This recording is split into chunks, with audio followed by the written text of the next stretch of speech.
Tere! Minu nimi on Toomas ja kõigi muude asjade kõrval, mida ma elus teen, õpetan ma aeg-ajalt Põlva gümnaasiumis ka ladina keelt. Sel aastal on jälle üks neid erilisi kordi, kui see valikkursus on kavasse pandud ja selle tõttu kutsun sind ka tule kursusele õpi ladina keelt. Aga miks seda õppida? Sellepärast, et ladina keel ühtpidi on igal pool. Igasugused lühendid, särgid, värgid on päris sageli just ladina keelest tuletatud.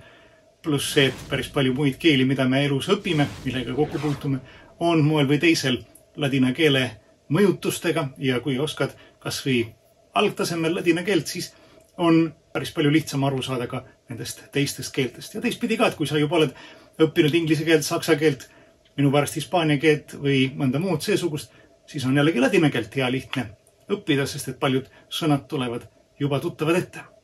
Võib-olla mõni ütleb, ladina keel, see on väga raske õppida. Tühja, keda raske on. Ladina keelt on lihtne õppida, kui ei hakata tuupima grammatikat.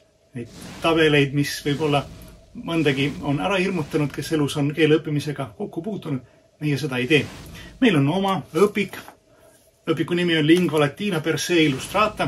Ja kui keegi mõtleb, et nüüd õpetaja ütles roppu sõna, siis tulge kursusele, saate teada, kui ropp see on või mitte.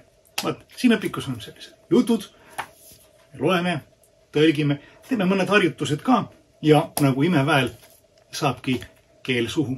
Nii et ei midagi rasket. Kursusele väga palju inimesi ei mahu, nii et kes esimestena ennast kirja panevad, need saavad tulla.